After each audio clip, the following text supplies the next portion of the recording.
ようございます。画家のぎさです。今日はですね、久しぶりに企業案件と言いましょうか、ちょっとメールが届きまして、こういった商品を出しているんですけども、ちょっと使ってみませんかということで、メールが来ました。でもちょっとこう、Amazon で調べてみたら、そんなに高くもないので、いいっすよって言って、僕ちょっと自分で買いますので、自分で買った方がね、本音を言えますので、あとはどういう風に使ってみたら面白いかなということで、Amazon さんから届きました。こういったものが届きました。ちょっと開けてみましょう。よいしょ。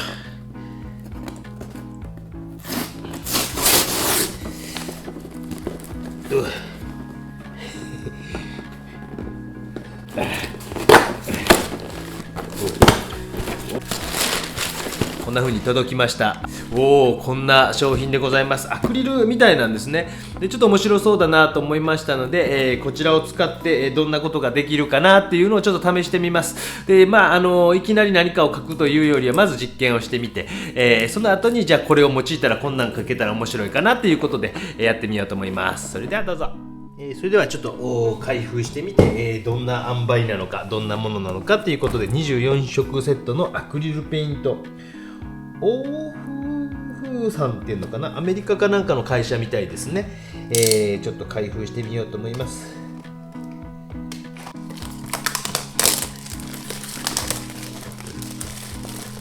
ベリベリベリベリベリ、すごいですね。なんじゃこりゃなんじゃこりゃ。まずは、パレットがありました。パレット、筆ありました。そしてなんじゃこりゃ、すごいですね。こんな感じのものが入っておりますね。面白いな。これパレットに出して使うんかな。パレットにちょっと出してみましょうか。1個ぐらいね。どんなもんかな。安いんですよ。だから1600円700円やから1色100円もいかんってことですもんね。こういうのの使い方はちょっと出してみますね。せっかくなんで筆を使わせてもらいましょうか。筆までついて安い。ブルー、これはフタロか。フタロブルー、フタロシアニンブルーですね。そういう感じしますね。ウルトラマリンブルーみたいな感じですね。パレット、これがパレットなんですね。もうこの辺ちょっと使ってみましょうか。これはセルリアンブルーですね。一般的な色が入ってるんでしょうね。フタロブルーに青はディープシアンブルー。これは、コバルトブルー。面白いですね。白ってあるのか。白ありますね。白はチタニウム。面白いですね。だいたいこう白使ったらなんとなくは分かってきますもんね。でもちゃんとこうなんていうんですかね、顔料濃度はしっかり高そうで、これ面白いですね。初めてですね、こういうタイプの。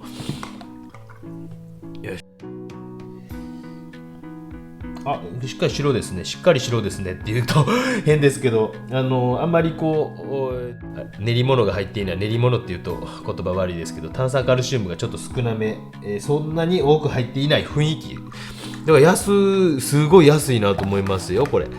いうぐらいの色がしっかり出て、これはもしかしたらこういう描き方もありなのか、直でいく描き方もありなのか。ありっちゃありか。面白いですね。非常に面白いなと思います。作家さんにとかしていてもいいのかもしれませんねなんとなく分かってきました。ピンクですね。混ぜるとピンクですね。はい面白いですねなんとなく印象が分かってきました。せっかくなんでこれぐらい容量も多くて59ml なんで、普通のやつのよりも全然多く入っていて、これだけ、色数もありますので、ちょっと印象派風に描いてみるというのもいいかもしれませんので、今回はモネの睡蓮風オマージュです。これオマージュね、にちょっと絵を描いてみようかなと今思いつきました。多分潤沢に絵の具を使いながら水蓮風に描けたら面白いと思いますので、今回はそういうチャレンジしたいと思います。それでは解説というかやっていきましょう。チタニウムホワイトとグレイ、クリムソン、マゼンダ、ディープシアンブルー、フタログリーン、モナストラルグリーンっていうのかな、パープル、セルリアンブルー、レモンイエロー、この辺りで多分いけるかなと思いますので、この辺りでやっていこうと思います。で、モネの睡蓮、に関してはいっぱいありますので、別にそれを模写するというわけではなくて、なんとなくこの辺かなということでやっていこうと思います。それではちょっと別撮りで、音を入れてきますけど、今グレーを置きました。これはシナベニアという木ですねにジェッソを白黒を塗っておきました。そしてこのアクリル絵の具をちょっと点々点とモリモリモリと塗ってみようかなと思いまして、これチタニウムホワイトですね。ちょっと色は細かい色、何色使ってるかちょっとわからないです。すみません。感覚的にこんな感じのあたりかなという感じで。これはマゼンダだと思います。ピンク色みたいなね、色ですね。白と混ざり合ったら。これどこに何を置いてるか、ちょっと睡蓮の花があるあたりに白、ピンク、グレーを置きました。そして水面のとこ、このセルリアンブルーでしたっけね、みたいなのを置きました。縦のストロークをちょっとこうビューっとしてですね。これモネの睡蓮って何かが水面に映ってるんですけど、多分これ柳やと思うんですけども、そういうのが映っていて、で白とかピンクとかの花のところとか、このあたりというのはピンクの花が咲いてるんですかね、睡蓮のね。で、ハスっていうか、葉っぱですね。葉っぱの円形みたいなのを、手前はなんていうんですか、大きく、奥はなんていうんですか、平べったく、そういうことをすることによって奥行きというのが出てきますので、そこのところだけは注意しながら、あとですね、今これベベベベって画面の中で混ぜ合わせているというよりは、ここ大事ですよ、いうよりは、どちらかというと、完全に混ざらないようにしながら、倒れた、マーブル状にというかですね、そんな感じにしていきながら描けんかなというふうに思いました。せっかくこの色が綺麗なので、パレットじゃなくてこの板の上に直接置いて混ざりすぎない、今なんかこうマーブル状にね。でちょっとこれ分かりにくいと思うので、ちょこちょここう、拡大した指の動きみたいな、手の動きみたいなのを挟み込んでいきます。動画の中でですね。おそらくそれ見たら、こう確かに混ざりきっていないなというのが分かってもらえるんちゃうかなと思います。混ざりきらないようにしながら、これ辺は今ですね、真ん中あたりは青系、緑系、紫系みたいなのが多めにしながら、この辺、はやっぱ花とかあるとこは白とかですね、混ざりきらないようにしながら、マーブル状、今なんかそういう感じですよね。混ざりきらないように、どうしても混ざりきってしまうと色が汚くなってしまいますので、彩度の高い色をボンボンボンボンと、印象派っていうのは必色分割法っていうね方法を使って描いていってるんですけど、反対色があったりとかして、それによってまたとか引きで見たら、なんとなくこの辺青っぽく見えんなとか赤っぽく見えんなとかっていう感じなんですけども、ちょっとそういうのせっかくこうまた直接行きました。出ろこれやっぱね、逆さにちょっと右側にしてあるんですけど、逆さにしてないとなかなかこう出にくいなっていうので、ここはちょっと注意点、普段の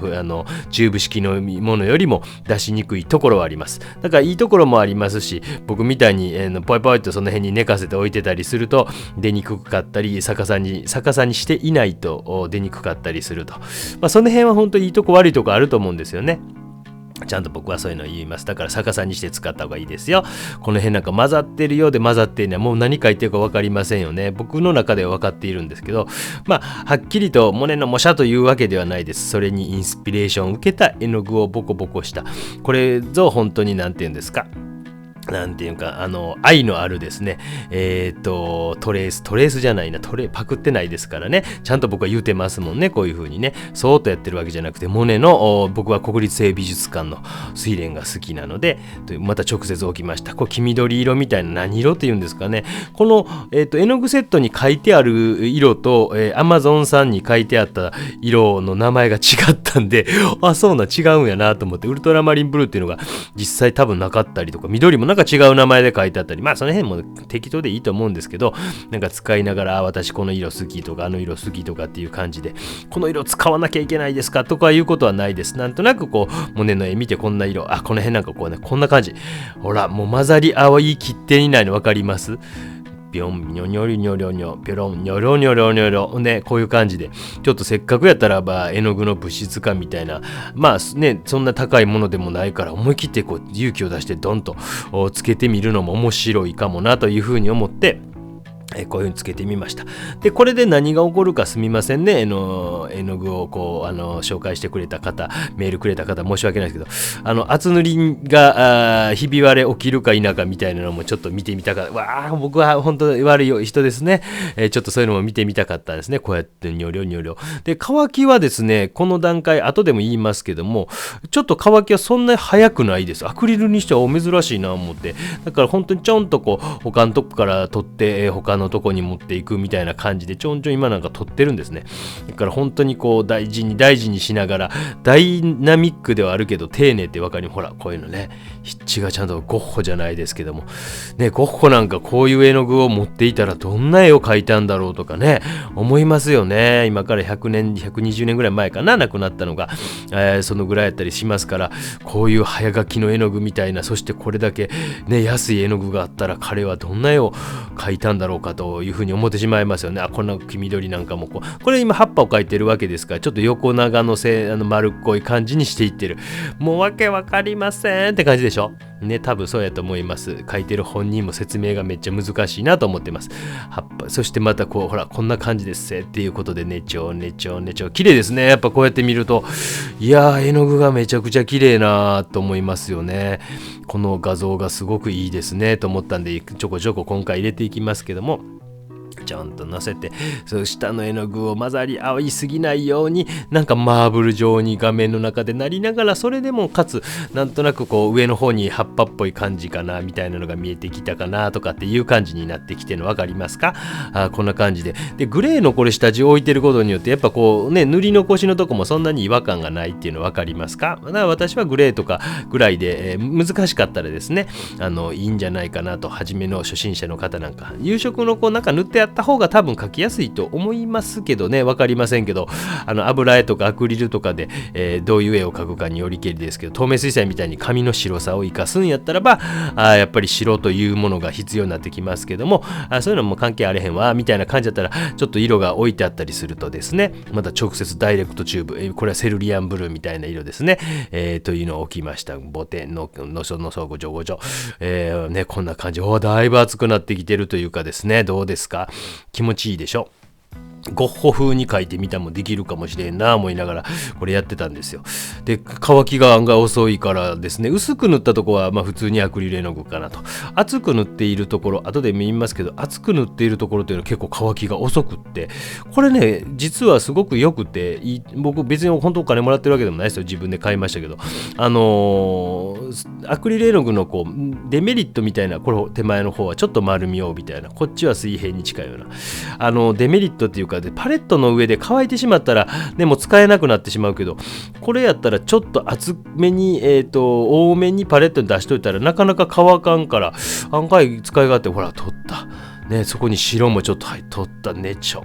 ねのちょねちゃっていう、そういうところもしかしてすごくこう油絵の具よりはだいぶ乾きはもちろん早いですけど、なんか僕がたまに使うような絵の具とかのアクリル絵の具に比べるとちょっと遅い気がして、ドライヤーなんかでビヨーッと当てたらだいぶ違うんかもしれませんけどね、そういう感じ。こういうとこ鼻の赤をちょっとね、混ざりきらない、なんとなく見えてきたと思いませんか？怒られそうな絵かな？大丈夫かな？面白いじゃないですか。30分ぐらいでこれ描いてます、ね、ぐーっと奥に行けって今手でなんかやったんですよ。という感じで、大事にもうちょっと混ざり合いつつあるなとか思ったらもう引かなあかんですよ。これ今筆の後ろでほらネチってね、本当にもう印象派なんかもこういう絵の具が当時あったらどんな絵を描いていたんかななんていうふうに思ったりもしますけども、筆の後ろとか使ってちょっと形なんかを起こしながら進めていっております。後ろを使ってネチ柳が映ってるんやと思います、水面にね。でそういうところも描きながらネチ面面白いですね。僕もこういろんなものを使うの好きで面白いので、こういうの紹介してもらえたら、なんかもう本当に企業案件じゃないですけども、僕が買える範囲のものとかやったら遠慮なく言うてください。やりますし、いやどうしても謝礼がしたいですと言ったらね、なんか大学に寄付でもしてくれたらいいんじゃないですか。よくわかりませんけども、黄色とかポンと置いてみたりしました。この辺花やったりするからね、微妙に微妙にという形でやっていってます。微妙に微妙に。混ざり合わないように、本当に反対色ね、混ぜんだ、ほらこの辺なんかこのぐらいでマーブルチョコって違うの、こんなんちゃうな、マーブル状にこうしていって面白いでしょ。丁寧にやってますよ。で筆の毛先なんか結構拭き取ってます。濁ってくるじゃないですか、毛先なんか。だから絵の具を拭き取って、水なんかは使ってません。水を使わずに描いていますよ、この辺なんかね。逆に水なんか使ったらどうなるのかななんてちょっとこの辺で思い出したりもしているんですけど、ちょっと濃い青とか言ってなんとなくすよ、すみませんね、模写じゃないですからね。モネの睡蓮風になって、ほらこんな感じね。ほらベト面白いでしょ、ワイルドでしょ。そういうギャグが今流行ってるそうですけども、おねちょのジュジュジュジュジュジュという感じで、一旦これで終了し、乾かしてみようかなと思いました。いかがですか？気持ちよくないですか？楽しくないですか？どうでしょうか？2600何円ですね。これやったら何枚ぐらいかけますかね？わかりません。こんな感じでダイナミックに絵の具を使うには結構適しているかもしれませんよ。ということで、この辺りで一旦終了します。いかがかな？ねちょねちょねちょねちょねちょ。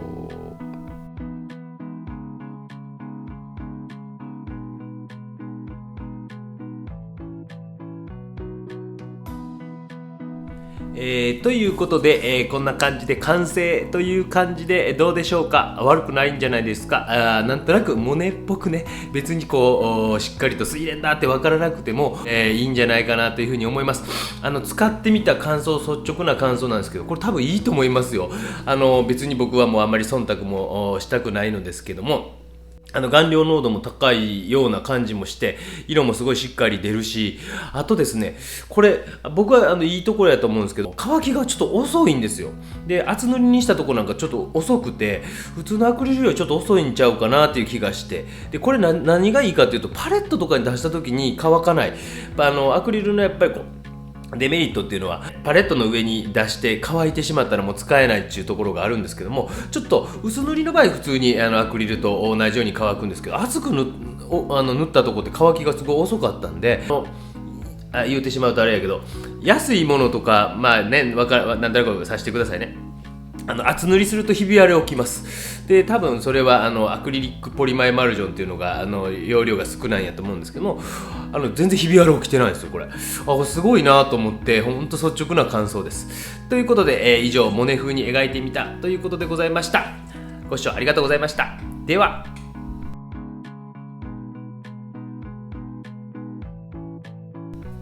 というところで、行きたいところなんですけど、もうちょっと楽しいので延長したいと思います。もう少し遊びにお付き合いいただければと思います。すみませんね。これペットボトルの、底ですね。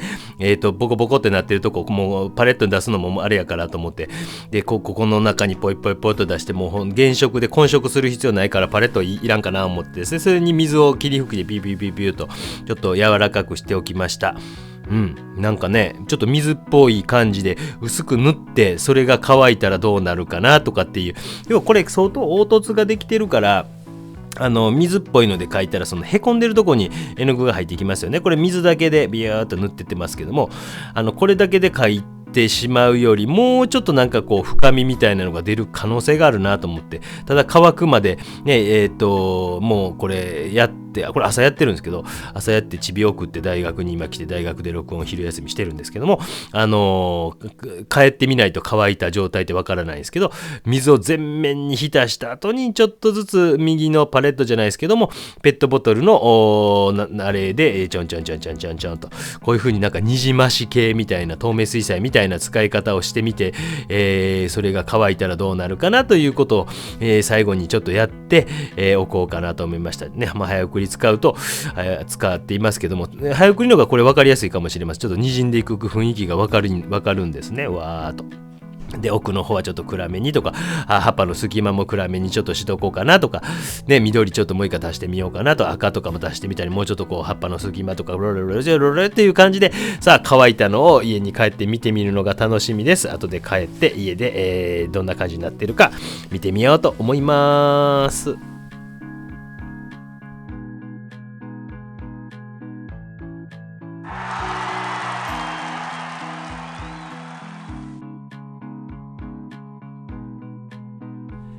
というわけで、こういった感じで、最後ちょっといじって、終わりました。少し深みも出たんじゃないでしょうか。どうでしょうかね。ということで、モネ風に描いてみたということですけども、この絵の具に関して私個人的にはすごく本当にこうお世辞抜きに、初めてやる人なんかでもいいんじゃないかなっていう気がします。値段的にも全然安価で安くて、プラス、色もすごい綺麗ですし、これ最後水でわーっとやった時にちょっとこう乾いてないのかなと思って見てツヤがあるとこあるんですけど、要はツヤがあるってことはアクリリックポリマーエマルジョンっていうものなんですよ。グロスポリマーメディウムとかジェルメディウムっていう風な形で売っているものなんですけどね。でそういうのがしっかり入ってるからこういう状態で乾いてるんやなっていう感じで、しっかりこう固着もしてくれますし、非常にこうおすすめの絵の具という感じでございましょうか。お世辞抜きに私なら買いということでございました。以上でございます。ありがとうございました。ご視聴チャンネル登録よろしくね。SNS もやってます。よろしくね。